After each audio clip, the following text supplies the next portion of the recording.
Okay, so multiplication and division. This is slightly different than the quotients that we did yesterday. I wanted to focus on fractions specifically, but this isn't hard. Again, it comes down to basically the same rules that you've been using since you started doing multiplication and division way back in grade school. Those rules still apply. The only kind of catch is at the end, make sure that whatever number you have under the square root is as simple as you can make it. Okay, so we don't want to leave anything as like the square root of 18, because that 18 can be simplified. Okay, nothing gets left like the square root of 45 because that can be simplified. Okay, so just kind of keep an eye out for that, and then the rest of this is pretty straightforward. So what you're going to do is straight up third grade multiplication. All right, 2 times 8 is 16. But it was the square root of 2 times the square root of 8, so it is the square root of 16, which 16 is a perfect square, so you can simplify that by making it positive negative 4. Okay, don't forget the positives and negatives. So this one, the next one is a little bit different because you've got numbers in front of the roots and numbers in the roots. You do those separately. Okay, so coefficients get multiplied, and that is a coefficient. We normally see those as like 3x and 4x, but numbers in front of a square root is still considered a coefficient. So I'm going to multiply those separately. So this is going to be 12, and then under the square root is square root 6. Okay, and that's it. There's nothing else to do. Since I can't simplify the radical, I'm just going to leave it like that. Okay, and then the last one here, coefficients, 3 times 2, that is 6. And then underneath I have square root of a squared. So when I simplify that a squared, I'm going to get positive negative 6a. Okay, the positive negative just kind of goes all the way out to the front, and it leads the train here.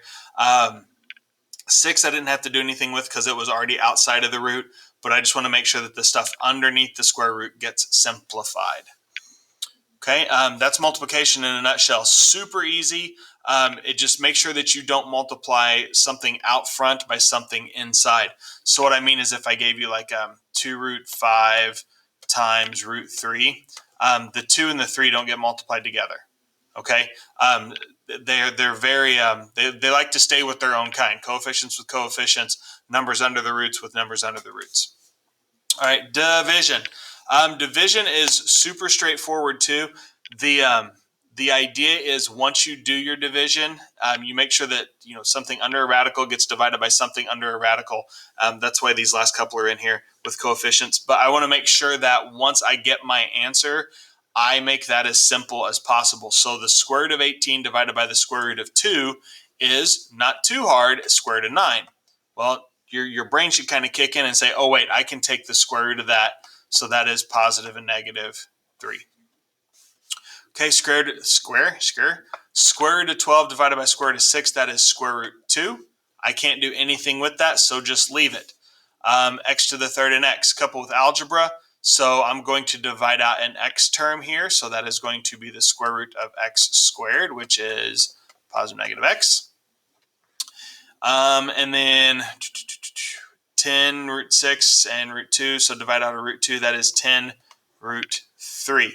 Now you notice some of these I'm putting the positive and negative in, and some of them I am not. It's once I actually evaluate that square root, that's when I kick in and put that positive and negative in there. So the first two, the two on top here, I actually could simplify that root and work out that square root. The bottom ones I couldn't, so I just left it. 14 divided by 7, coefficients with coefficients. So 14 divided by 7 is 2. Root 14 divided by root 2 is root 7. Okay, these are not super hard. You have to keep yourself focused and do coefficients with coefficients, roots with roots.